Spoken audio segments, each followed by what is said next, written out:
ಸಾವಯವ ಗೊಬ್ಬರ ಹಾಕಿ ನಾನು ಅದನ್ನು ಬೆಳೆಸಿದ್ದೆ. ಅದು ಹಾಗೆ ಕಟ್ಟಿ ಇಡೋದ್ರಿಂದ ಮಳೆಗಾಲದಲ್ಲಿ ಯಾವುದಾದ್ರೂ ತರಕಾರಿ ಇಲ್ಲದೇ ಇದ್ದಾಗ ಅದನ್ನು ಉಪಯೋಗಿಸಲಿಕ್ಕೆ ಆಗ್ತದೆ. ಮತ್ತು ಕೊಳೆತು ಹೋಗುವುದಿಲ್ಲ, ಅದು ಸಾವಯವ ಅದರಿಂದ ಕೊಳೆತು ಹೋಗುವುದಿಲ್ಲ. ಮತ್ತು ಹಣ್ಣು ಆಗಿ ಅದು ರುಚಿಯೇ ಬೇರೆ, ಹಸಿಕಾಯಿ ರುಚಿಯೇ ಬೇರೆ, ಹಣ್ಣಿನ ರುಚಿಯೇ ಬೇರೆ. ಹಿಂದಿನ ಕಾಲದಲ್ಲಿ ಅದನ್ನೆಲ್ಲ ತುಂಡು ಮಾಡಿ ಅದನ್ನು ಒಂದು ನಮ್ಮದು ಎಣ್ಣೆ ಬಳ್ಳಿ ಅಂತೇಳಿ ಇರುತ್ತೆ, ಅದರೊಳಗೆ ಹಾಕಿ ಅದನ್ನು ಸರಿ ಮಾಡಿ ಇಟ್ಟು ಅದಕ್ಕೆ ಎಣ್ಣೆ ಹಾಕಿ ಕಾಸಿ ಹುಳಿ ಮಾಡ್ತಾರೆ ಮಳೆಗಾಲದಲ್ಲಿ. ಅದರಷ್ಟು ರುಚಿ ಬೇರೆ ಯಾವುದಿಲ್ಲ. ಆದ್ದರಿಂದ ಮಳೆಗಾಲದಲ್ಲಿ ಉಪಯೋಗಿಸ್ಲಿಕ್ಕೆ ಅದನ್ನು ಕಟ್ಟಿ ಇಡೋದು ಒಳ್ಳೆಯದು. ಕಾಯಿ ಇದ್ದಾಗ ಅದು ಇರುತ್ತೆ, ಕಾಯಿ ಇದ್ದಾಗಲೇ ಕಟ್ಟಿದ್ದು. ಅದೇನಾಯ್ತು ಅಂತ ಹೇಳಿದರೆ ಕ್ರಮೇಣ ಸೌತೆಕಾಯಿ ಅನ್ನೋದು ಹಣ್ಣಾಗಿದೆ. ಅದರಿಂದ ಅದೊಂದು ಉಪಯೋಗ. ಮತ್ತು ಈ ನಾವು ಸೀಸನ್ ಟೈಮಲ್ಲಿ ಬೆಳೆಸಿ ಈ ವ್ಯಾಪಾರ ಮಾಡುವಾಗ ಸೌತೆಕಾಯಿಗೆ ಬೆಲೆ ಇರುವುದಿಲ್ಲ.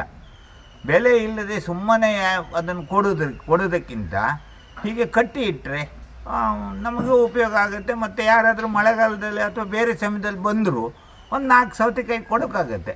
ಯಾರಾದರೂ ಅಪರೂಪಕ್ಕೆ ಬರ್ತಾರೆ, ಸೌತೆಕಾಯಿ ಇಲ್ಲ ಆಯ್ಕಿತ್ತು, ಒಳ್ಳೆ ರೀತಿ ಕಟ್ಟಿ ಇಟ್ಟಿದ್ದು, ನಿಮಗೆ ಬೇಕಾ? ಹೌದಾ, 1-2 ಕೊಡಿನಿ, ಆಗ ಅವರಿಗೂ ಕೊಡೋಕ್ಕಾಗುತ್ತೆ. ನಾವು ವ್ಯಾಪಾರ ಮಾಡಿ ಅದನ್ನು ಕೊಟ್ಬಿಟ್ರೆ ನಮ್ಮ ಹತ್ರ ಸೌತೆಕಾಯಿ ಇರೋದಿಲ್ಲ. ನಮ್ಗೆ ಬೇಕಾದವರಿಗೆಲ್ಲ ಒಂದು ಒಳ್ಳೆ ರೀತಿಯಲ್ಲಿ ಅವರಿಗೆ ಒಂದು ತರಕಾರಿ, ಸೌತೆಕಾಯಿ ಅಂದರೆ ಕೆಲವರಿಗೆ ತುಂಬ ಆಸೆ ಇರುತ್ತೆ, ಅವ್ರಿಗೆ ಕೊಡಲಿಕ್ಕೆ ಸಾಧ್ಯ ಆಗ್ತದೆ. ಅದಕ್ಕೆ ಅದನ್ನು ಕಟ್ಟಿ ಇಟ್ಟದ್ದು.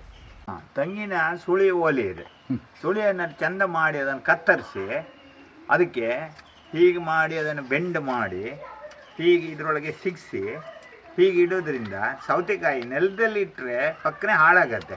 ಈ ಓಲೆಯಲ್ಲಿ ಕಟ್ಟಿ ಇಟ್ಟರೆ ಹಾಳಾಗೋದಿಲ್ಲ. ಅದನ್ನು ಹೀಗೆ ಮಾಡಿ ಅದನ್ನು ಸೌತೆಕಾಯಿನ ಹೀಗೆ ಮಾಡೋದು, ಇದರೊಳಗೆ ಸೌತೆಕಾಯಿ ಹಾಕೋದು,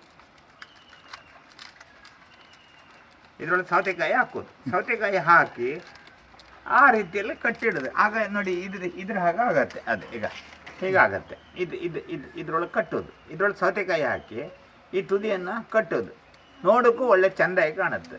ನೆಲದಲ್ಲಿ ಇಟ್ಟರೆ ಏನಾಗುತ್ತೆ, ಸೌತೆಕಾಯಿ ಭಾರಕ್ಕೆ ನೆಲಕ್ಕೆ ಕೂತ್ಕೊಂಡು ಅಲ್ಲೇ ಕೊಳ್ತೋಪಕ್ಕೆ ಶುರು ಆಗುತ್ತೆ. ಇದು ಗಾಳಿ ಆಡಿ ಒಳ್ಳೆ ರೀತಿಯಲ್ಲಿ ಗಾಳಿಯೆಲ್ಲ ಅದರೊಳಗೆ ಹೋಗಿ ಸೌತೆಕಾಯಿ ಪಕ್ಕನೆ ಹಾಳಾಗೋದಿಲ್ಲ. ಅದಕ್ಕೆ ಈ ರೀತಿಯಲ್ಲಿ ಕಟ್ಟೋದು. ಇನ್ನು ಕೆಲವರು ಒಂದು ಉದ್ದ ಹಗ್ಗ ಹಾಕಿ ಇಟ್ಟು ಹೀಗೆ ಕಟ್ಟೋಕ್ಕೆ ಜಾಗ ಇಲ್ಲದೇ ಇದ್ದವರ ಒಂದು ಉದ್ದ ಮಾಡಿ, ಒಂದು ಹಿಂದಿನ ಕಾಲದ ಮಾಡಿ ಅಂತ ಇರುತ್ತಲ್ಲ, ಅದಕ್ಕೆ ಉದ್ದ ಹಗ್ಗ ಹಾಕಿ ನೇತಾಕ್ತಾರೆ. ಹೀಗೆ ಮಾಡಿ ಆ ಹಗ್ಗಕ್ಕೆ ಇದನ್ನು ಕಟ್ತಾರೆ, ಗೊಂಚಲು ದ್ರಾಕ್ಷಿ ಹಣ್ಣಿನ ಗೊಂಚಲು ಹಾಗೆ ಮಾಡುವವರು ಇದ್ದರು. ಅದು ಬೇಕಾದಾಗ ಉಪಯೋಗಿಸ್ಲಿಕ್ಕೆ ಆಗ್ತದೆ ಅಂತೇಳಿ. ಹಿಂದಿನ ಕಾಲದಲ್ಲಿ ಈ ಸೌತೆಕಾಯಿಗೆ ಸಾವಯವ ಗೊಬ್ಬರ ಹಾಕಿ ಬೆಳೆಸಿ ಅದನ್ನು ರಕ್ಷಣೆ ಮಾಡಿ ಇಡ್ತಿದ್ರು. ತುಂಬ ಕಾಲ, ಸುಮಾರು ಹತ್ರ 1 ವರ್ಷದವರೆಗೂ ಸೌತೆಕಾಯಿ ಬರ್ತಿದ್ದೆ. ಇವಾಗ ಏನಾಗಿದೆ ಅಂದರೆ ಕೃತಕ ಸಾರ ಹಾಕಿ, ರಾಸಾಯನಿಕ ಗೊಬ್ಬರ ಅದೆಲ್ಲ ಹಾಕಿ ಸೌತೆಕಾಯಿ ಒಳ್ಳೆ ರೀತಿಯಲ್ಲಿ ಆಗಬೇಕು ಸೌತೆ ಅಂತೇಳಿ ಎಲ್ಲ ಹಾಕಿ ರಾಸಾಯನಿಕ ಗೊಬ್ಬರ ಹಾಕಿ ಅದನ್ನು ಕೊಯ್ದರೆ 1 ತಿಂಗಳು ಅಲ್ಲ 15 ದಿವಸದೊಳಗೆ ಕೆಲವೆಲ್ಲ ಕೊಳ್ತು ಹೋಗಿ ಪ್ರಾರಂಭ ಆಗುತ್ತೆ. ಆದ್ದರಿಂದ ಸಾವಯವ ಗೊಬ್ಬರವನ್ನು ಉಪಯೋಗಿಸುವ ತರಕಾರಿ ಬೆಳೆಸಿದರೆ ಬಾಳಿಕೆ ಹೆಚ್ಚು, ರುಚಿಯೂ ಜಾಸ್ತಿ, ಆರೋಗ್ಯಕ್ಕೂ ಒಳ್ಳೆಯದು. ಬೇಕಾದಾಗ ಅದನ್ನು ಉಪಯೋಗಿಸ್ಲಿಕ್ಕೂ ಆಗ್ತದೆ. ಶಾಶ್ವತ ಅಂದರೆ ತುಂಬ ಕಾಲ ಅದು ತರಕಾರಿ ಇರ್ತದೆ.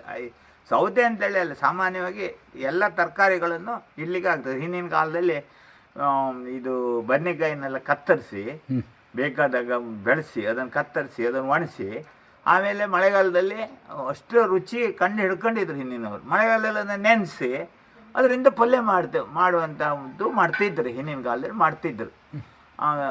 ಹಾಗೆ ಮತ್ತು ಈ ಗೆಣಸು ಇದೆಯಲ್ಲ, ಗೆಣಸು ಸೀಸನ್ ಟೈಮಲ್ಲಿ ಬಂದಾಗ ಗೆಣಸನ್ನು ಹಾಗೆ ಕತ್ತರಿಸಿ ನಮ್ಮ ಮನೆಯಲ್ಲೆಲ್ಲ ಮಾಡ್ತಿದ್ರು. ಇದರೊಳಗೆ ಬಿಸಿಲು ಇದ್ದಾಗ ಬೇಸಿಗೆಯಲ್ಲಿ ಚೆನ್ನಾಗಿ ಒಣಸೋದು. ಆಮೇಲೆ ಅದನ್ನು ಮಳೆಗಾಲದಲ್ಲಿ ತಿಂಡಿಯೆಲ್ಲ ಇರುವುದಿಲ್ಲ, ಪಕ್ಕನ ಸಿಕ್ಕುವುದಿಲ್ಲ, ಅಲ್ಲಿ ತಿಂಡಿಯೆಲ್ಲ ಕಡಿಮೆ ಮಳೆಗಾಲದಲ್ಲೆಲ್ಲ. ಮತ್ತು ತೋಡು ಅಂತೇಳಿ ಹೇಳ್ತಾರಲ್ಲ ನಮ್ಮ ಹಳ್ಳಿ ಭಾಷೆ ಒಳಗೆ, ಅದೇ ಜಾಸ್ತಿ. ಅದಕ್ಕೋಸ್ಕರ ಅದನ್ನು ನೆನೆಸಿ ಮಕ್ಕಳಿಗೆಲ್ಲ ಅದನ್ನು ಒಗ್ಗರಿಸಿ ಕೊಡುವಂಥದ್ದು ಸಿಸ್ಟಮೆಲ್ಲ ಇದ್ದಿತ್ತು. ಸಾವಯವ ಅಂದರೆ ಅದಕ್ಕೆಲ್ಲ ಮಾತ್ರ ಈಗಿನ ಕೃತಕ ಸಾರ ಹಾಕೋಕೆ ಆತಲ್ಲಿ. ಕೃತಕ ಸಾರ ಹಾಕಿದರೆ ಯಾವುದು ರುಚಿ ಇರೋದಿಲ್ಲ, ಆಗೋದು ಕಷ್ಟ ಇರುತ್ತೆ.